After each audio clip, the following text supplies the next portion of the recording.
네, 안녕하세요. 주식은 역시 기리기리세의 기리십니다. 안녕하세요, 기리분들. 자, 오늘 증시 처음에는 조금 하락 출발하더니 그래도 코스피는 조금 오르는 모습을 나타내 그나마 다행입니다. 오늘의 경제 소식 빠르게 보도록 하겠습니다. 같이 공부하시죠. 렛츠 기리. 첫 번째입니다. 어제 미국 증시는 살짝 쉬어가는 모습을 나타냈습니다. 이만큼 올랐으면 이 정도 쉬어도 되겠죠. 그리고 그 핑계는 뭐였나? 곧 있을 제롬 파월의 연설에 집중하며 숨고르기 장세를 보여줬다고 합니다. 자, 그런데 여기서 한 가지 주목할 점은 바로 스텔스 고용 우려감 때문이라고 하는데요. 이 도대체 뭔 소린가? 올해 3월에 지난 1년간 미국 비농업 부문 일자리 증가율이 발표가 되었는데 이 수정치가 오늘 발표되는데 글로벌 IB들이 이게 대폭 감소할 것이다 라는 전망을 내놓았습니다. JP모건은 36만 명, 그 다음에 골드만삭스는 100만 명 감소를 전망하고 있어서 만약 50만 명까지 하향 조정이 된다면 이는 15년 만에 최대 규모라고 하는데요. 그러니까 다시 말해 예전에 나왔던 고용지표가 생각보다 나쁘게 다시 수정되어서 발표될 수 있다고 합니다. 그렇게 되면 또다시 침체와 둔화 논쟁이 나타날 수밖에 없다고 하는데 하지만 또 일각에서는 이렇게 말을 해볼 수 있겠죠. 한이길이 근데 그거는 뭐 3월?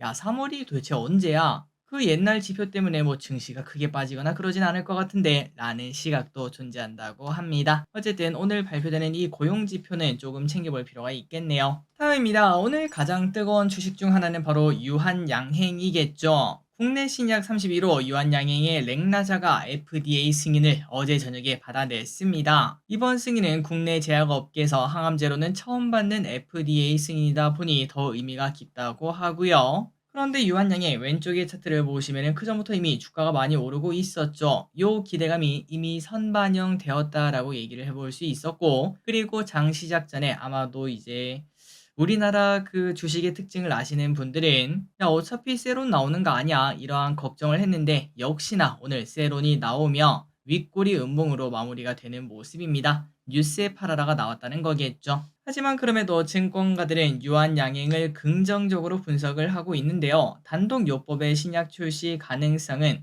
현재 기업 가치에 반영되지 않아 있고 또 지속적인 현금 흐름이 창출되며 향후 사업에 긍정적인 시너지가 작용할 것 요렇게 분석을 했습니다. 자, 그래서 아마 유한양에 대해서 오늘 실망하신 기분들도 많으셨을 것 같습니다. 야, 이렇게 좋은 이야기가 나왔는데 이렇게 다 빠지는 게 말이 되냐? 그런데 또 그게 국장의 특징이라고 말을 해볼 수 있고, 그리고 이런 현상이 나타난 이유는 딱 하나죠. 이미 선반영되어서 올라온 부분이 있기 때문에 물론 깜짝 놀랄 만한 소식이 나왔음에도 불구하고 오히려 주가는 하락하는 모습을 나타냈습니다. 자, 그래서 이제 앞으로 어떻게 되는가? 자, 이게 정답이라고 말을 해볼 수는 없는데요. 사실 이번 FDA 승인도 그렇고 그다음에 이제 얼마 전에 있었던 원전 수주 소식도 어느 정도는 예상했지만 그래도 결과를 장담할 수 없었던 그 정도의 빅 이벤트 아니겠습니까? 그런데 그때 당시 원전 수주 발표가 나온 날에도 야, 차트가 똑같습니다. 어떻게 이렇게 똑같을까요? 그전부터 미리 주가가 쭉쭉쭉 오른 바 있었고 시작부터 갭 상승으로 쭉 출발했다가 결국 윗꼬리 음봉으로 마무리된 후 지금까지 계속 내리막길을 걷고 있는 걸 볼 수 있습니다. 그래서 앞으로 이제 유한양이 어떻게 갈지는 당연히 알 수가 없습니다. 이거랑 똑같이 갑니다. 라고 말을 한다면은 그거는 뭐 신이겠죠. 그건 아무도 알 수 없는 거지만 그럼에도 이런 흐름이 나타날 수도 있겠구나. 원전 그때 몇십 조짜리 계약이 나왔는데도 불구하고 이런 현상이 나타난 바 있었기 때문에 유한양이 또 이럴 수도 있겠구나. 이 정도로만 체크하고 넘어가시면 될 것 같습니다. 자, 그나저나 원전 관련주의 차트를 보니까 하락할 만큼 했다. 이제는 다시 좀 모아가도 되지 않을까라는 생각도 조금 들긴 하네요. 다음입니다. 신고가 기업을 보도록 하겠습니다. 자, 오늘 52주 신고가 기업은 한번 쭉 나열하고 넘어가도록 할게요. HDC 현산, 유한양행, 녹십자, 대웅제약, GN스건설, 경동나비엔, 모나용평, 크랩톤, 화성밸브, 우정바이오 등등 대부분이 얼마 전 52주 신고가 기업에서 다뤘던 기업이 또 등장한 걸 확인할 수 있습니다. 자, 그래서 우리가 이제 종목을 고를 때 항상 이러죠. 야, 52주 신고가래라고 하면은 야, 이거 야, 여기서 살 수 있는 사람들 그렇게 많지 않습니다. 이제 떨어질 일만 남았다. 이거 어떻게 사냐? 이렇게 생각하시는 경우가 분명히 있는데 그런데 이런 데이터를 봤을 때는 오히려 오르는 애가 더 오를 수도 있겠구나라는 걸 한 번 더 느낄 수 있습니다. 그리고 그거는 신저가 기업도 마찬가지겠죠. 떨어지는 기업이 더 떨어지는 거는 뭐 이젠 거의 상식이라고 말을 해볼 수 있고요. 다만 그렇다고 오늘의 신고가 기업을 바로 사야 되는가? 그럼 이 기업들 지금 당장 사면은 다음에 또 먹습니까? 그렇게 생각하는 것보다는 일단 첫 번째는 바로 매수하는 게 아니라 눌림목에서 사는 게 중요합니다. 왼쪽에 보면은 HDC 현상을 보면은 이렇게 쭉 올라가다가 쭉 빠졌다가 올라가는 경우가 있죠. 물론 그때 증시 분위기가 좀 이상하긴 했지만 그럼에도 이렇게 위에 있는 그 고가에서 사는 게 아니라 조금 눌려서 오른쪽으로 길 때 그때 매수하는 게 포인트라고 볼 수 있고, 그리고 두 번째는 무조건적인 매수보다는 그 기업 혼자만 올라가는지 섹터가 다 같이 올라가는지 파악을 해보고, 섹터가 다 같이 올라가면은 플러스 1점을 줄 수 있겠습니다. 혼자만 가면은 그거는 조금은 불안불안하기 때문이죠. 그리고 두 번째는 내가 공부를 해서 이 기업이 더 올라갈 수 있다는 확신을 내려보는 것도 매우 중요할 것 같습니다. 어쨌든 위 기업들 다음에 또 등장하는지 한번 보도록 하고, 다른 기업들의 차트는 어떤가? 요한양이 아까 봤던 그 차트죠. 쭉쭉쭉 많이 올라오기도 했었습니다. 그리고 GS건설도 최근 들어 매우 좋은 흐름을 나타내고 있습니다. 다음입니다. 요즘 보톡스 관련주도 매우 뜨겁다고 하는데요. 최근 휴질, 대웅제약, 메디톡스 등 보톡스 관련주들이 52주 신고가를 경신하며 상승하는 모습을 나타내고 있습니다. 지난번에 블랙 먼데이 때 그때 만약에 매수를 했다면 벌써 30%를 먹을 수 있었다고 하는데요.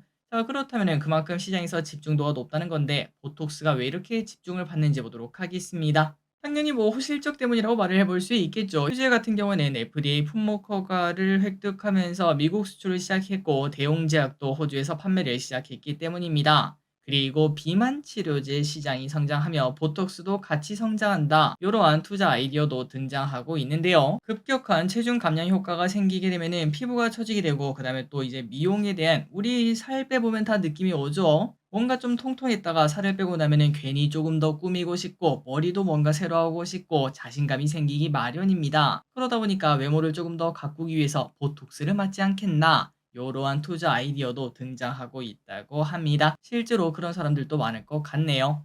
그리고 대웅제약과 메디톡스의 주봉을 봐도 최근 들어 상승세가 가파른 걸 확인할 수 있습니다. 다음입니다. 오늘 상장한 TDS팜. 야, 따따블 성공합니다. 미쳤어요, 미쳤어요. 오랜만에 공모주 전성기를 떠올리게 만들어서 기르분들이 아마 깜짝 놀라셨을 것 같은데요. 장 초반에만 매도를 했더라도 큰 수익을 볼 수 있었습니다.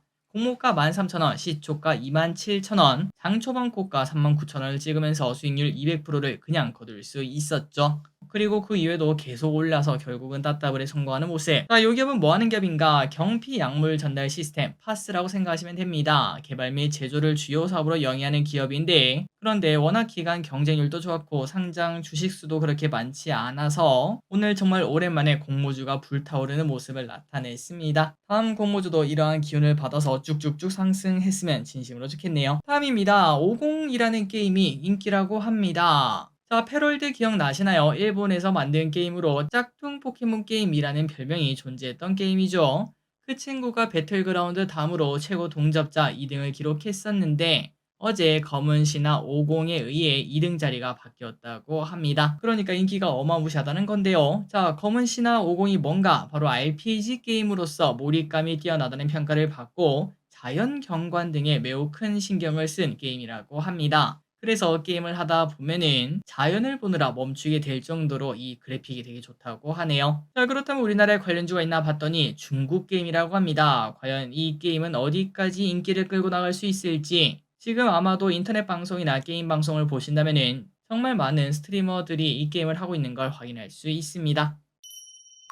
다음입니다. 전기차 관련 이야기가 오늘 좀 많아서 빠르게 쓱 보도록 할게요. 자, 전기차 화재가 도대체 언제 그렇게 많이 났는지 한번 보도록 하겠습니다. 우리가 보통 차량 화재라고 생각하면 대부분 사고 시를 떠올릴 수밖에 없는데요. 그런데 최근 전기차 화재 원인을 통계로 내봤더니 가만히 있다가 불난 거, 그러니까 충전 혹은 주차 중에 난 경우가 무려 80%나 된다고 합니다. 이는 당연히 충격적인 데이터라고 말할 수 있겠죠. 일각에서는 야, 내연기관에서도 불나, 이거 전기차만 위험한 게 아니야, 이렇게도 말씀하시는 거 저도 어느 정도는 동의하지만, 그런데 우리가 살다가 내연기관 차가 가만히 있다가 불났다는 이야기는 보통 들어본 적은 없습니다. 하지만 전기차는 사고가 나서가 아니라 그냥 뭐 충전하다가 혹은 주차하고 있다가 불났다는 게 진짜 무섭다는 거겠죠. 그래서 정부에서는 대책을 계속 강구하고 있다고 하며, 학계에서는 일회 완충을 85%로 제한하라, 이러한 이야기까지도 하고 있습니다. 이론적으로 85%만 채우게 된다면은 화재 발생 가능성을 크게 낮출 수 있다고 합니다. 이어서 보도록 하겠습니다. 미국과 유럽 소식을 한번 보도록 할게요. 일단 미국입니다. 트럼프 아저씨는 당선이 내가 되면은 전기차 구입 시 제공하는 7,500달러에 달하는 세액 공제를 종료하겠다라고 밝혔습니다. 물론 아직까지 확정은 아니다라고 하면서 살짝 그 유권자들의 반응은 지켜보는 중이라고 하는데요. 자, 그런데 원래부터 트럼프는 약간 전기차를 배척하는 모습을 나타냈었습니다. 당연히 이는 전기차에게 악재겠죠. 그런데 도대체 왜 머스크는 트럼프 편인가 라고 생각을 해봤을 때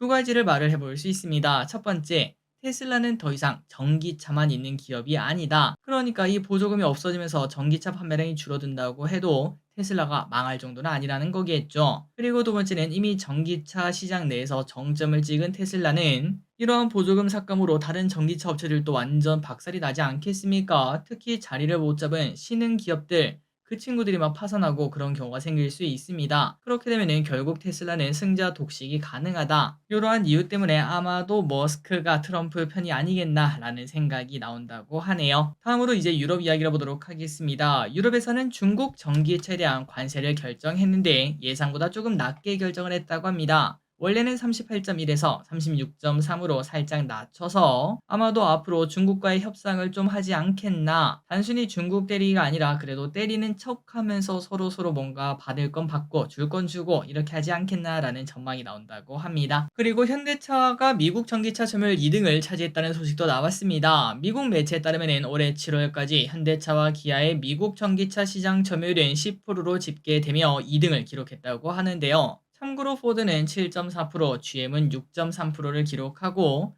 테슬라는 2분기 기준 처음으로 50%를 밑도는 점유율을 기록했습니다. 그러니까 현대차 잘 나간다는 소리고요. 현대차, 기아차는 올해 미국에서 연비가 좋은 전기차 10대 중 8대를 차지하며 연비가 좋은 차, 경제적인 차의 입지를 확고히 하고 있다고 하며 거기다가 적절한 인센티브 정책과 신차 출시 효과 등으로 미국 시장에서 약진하고 있다고 합니다. 다만 이러한 얘기와는 좀 다르게 주가 흐름은 살짝은 아쉬운 편입니다. 마지막 전기차 소식을 보도록 하겠습니다. 현대차가 전기차 판매를 위해서 무리를 하는 모습입니다. 아이오닉 5 그리고 6에 대해서 월 50만원만 내면은 2년간 탈 수 있는 서비스를 제공한다고 하는데요. 그리고 난 다음에 이제 그 차를 인수할지 말지 정하라고 합니다. 이 외에도 재고 할인, 재고가 좀 쌓여 있지 않겠습니까? 재고 할인 또 몇백만 원씩 주면서 전기차 재고 관리에 신경 쓰는 모습을 보여주고 있는데요. 그래서 개인적으로 전기차를 만약에 산다면은 올해가 가장 싸게 살 수 있는 기회가 아닐까라는 생각을 좀 해봤습니다. 물론 좀 불안하긴 하지만 뭐든지 사건 사고가 터지고 난 다음이 가장 안전한 법이니까요. 다음입니다. 상추, 배추, 추로 끝나면은 전부 다 비싸다고 합니다. 어제는 배추가 비싸다는 이야기를 봤었는데요. 그런데 오늘은 상추입니다. 상추가 집중호우로 인해 171%나 가격이 뛰었다고 합니다. 그리고 오이도 벌써 2배나 올랐다고 하는데요. 채소의 가격 변동률이 코인보다 더한 걸 확인할 수 있네요. 그래서 이제 이 소식을 보자마자 집중호우 때문에 올랐다고? 야, 그러면 내 주식도 빚 좀 맞추 빚 좀 맞췄으면 좋겠다라는 생각을 했습니다. 기대분들의 주식에도 비가 막 쭉쭉 와서 막 2배씩 오르는 그러한 모습이 올해 안에 나타났으면 좋겠습니다. 다음입니다. 부동산 관련 이야기를 빠르게 보도록 하겠습니다. 전국 전세 가격이 11개월 연속 상승하고 있습니다. 그러다 보니까 전세가가 이 정도면 차라리 집을 산다 뭐 이러한 심리가 작용한 걸까요? 매매 수요자들도 늘고 있다고 하네요. 지역별로 본다면 수도권은 12개월 연속, 지방은 10개월 연속 상승하고 있습니다. 그래서 이제 최근 들어 집값이 좀 많이 올랐다 이런 얘기가 좀 나오지 않겠습니까? 그래서 정부는 다시 대출 규제 카드를 꺼내고 있습니다. 수도권의 주담대 한도를 비수도권보다 더 줄이는 핀셋 규제를 구할한다고 하는데 다음 달 1일부터 스트레스 DSR 2단계 시행해서 조금 더 업그레이드된 버전을 시작한다고 합니다. 자, 그렇다면 이제 어떤 식으로 바뀌나 봤더니 금융위 추산에 따르면 연봉 5천만 원을 제가 받는다고 칠게요. 그래서 수도권 기준 연 4.5% 금리로 30년 만기 주담대를 받게 되면은 기존에는 3억 3천 요 정도까지 대출이 가능했었습니다. 그런데 당장 다음 달부터는 2억 8천7백만 원으로 줄어들게 되며 말 그대로 대출이 줄어드니까 현금이 없으면은 이제 그 매수를 좀 하기가 힘들다라는 소리가 되겠죠. 한편 비수도권 같은 경우는 감소폭이 조금 더 적게 2,700만 원만 줄어드는 모습. 그러면 한 3억 초반 정도까지 대출이 나온다고 합니다. 다만 이제 이러한 정책이 나왔지만 시장에서는 상승세를 꺾기에는 부족하다라고 평가를 하고 있습니다. 최근 들어 집값이 오른 곳은 대부분 상급지 아니겠습니까? 일각에서는 야 어차피 우리는 못 사는 집들이야. 그거는 정말 그 어나더 레벨 우리랑 다른 돈을 버는 사람 그 사람들이 매수하는 지역들인데 이런 식으로 주담대 가능한 금액을 줄인다고 뭐 효과가 있겠어? 이러한 얘기까지도 나온다고 하네요. 그리고 중요한 거는 이제 곧 우리나라도 금리 인하가 시작합니다. 그렇게 금리 인하가 되면은 이러한 규제 효과도 상쇄되기 때문에 결국 부동산은 우상향이다. 이러한 평가가 최근 들어 많습니다. 다음입니다. 넷플릭스 52주 신고가 경신. 자, 넷플릭스의 주가가 장중 52주 신고가를 경신하며 역대 장중 최고치를 찍었습니다. 대박이네요. 언제 이렇게 올랐을까요? 이렇게 주가가 상승한 배경은 올해 선불 광고 약정을 마감했더니 작년보다 150%나 늘어난 실적을 기록했기 때문인데요. 또한 12월에 개봉하는 오징어 게임 2를 비롯해 다양한 작품들이 기다리다 보니 당분간은 더 성장한다 이러한 기대감이 나오고 있습니다. 이러한 소식으로 넷플릭스는 1.4% 상승 마감했고 우리나라 오늘 오랜만에 오징어 게임 관련주가 올라가나 싶었는데 하지만 큰 움직임은 없었네요. 다음입니다. 유류세 인하가 2월 연장이 되었습니다. 도대체 이건 언제까지 연장을 하는 건지 그런데 뭐 제가 만약에 정부 쪽에서 일을 한다고 하더라도 함부로 이 연장을 멈출 수는 없을 것 같아요. 자, 아직까지 중동 위기가 끝나지 않았습니다. 언제 무슨 일이 생길지 모르다 보니까 물가 안정을 위해서 10월 말까지 연장을 한다고 하고요. 인하율은 휘발유 20%, 경유와 LPG는 30%로 기존과 동일하게 유지된다고 합니다. 자, 유가는 계속 등락을 반복하는 모습입니다. 그리고 최근에는 중동 긴장과 완화 때문에 유가가 쭉 떨어지다가 이 와중에 NIT, 뉴욕타임즈 같은 경우에는 휴전 협상이 성사되기 어렵다 이러한 비관적인 시각도 꺼내고 있다고 하네요. 만약 또 그렇게 되면은 유가 관련주, 전쟁 관련주가 올라가는 모습이 나타날 수도 있겠습니다. 마지막 소식입니다. 디카페인 커피가 인기. 스타벅스에서 올해 7월까지 판매된 디카페인 음료는 전년 동기 대비해서 14%가 증가했다고 합니다. 그리고 2017년 판매를 시작하고 올해 5월 처음으로 누적 판매량이 1억 잔을 돌파했다고 하는데요. 연간으로도 매년 증가하고 있으며 전체 음료에서 차지하는 비중도 10%에 달하는 상황입니다. 그러다 보니까 다른 커피 업체들도 야 저거 되네 라는 얘기를 하며 투썸도 디카페인 커피 라인업을 확장, SPC, 커피 리브레 등도 고품질 디카페인 커피를 출시하고 있다고 합니다. 그리고 실제로 디카페인 커피 수입량도 많이 늘어나고 있다고 하는데요. 아마도 커피 향은 원하는데 건강 때문에 아니면은 저녁에 잠을 자야 되는데 뭐 그러한 이유 때문에 디카페인 커피를 찾는 것 같습니다. 자, 오늘의 공부 여기까지 끝났습니다. 항상 이렇게 같이 공부해서 진심으로 감사합니다. 지금까지 길이셨습니다. 빠이요.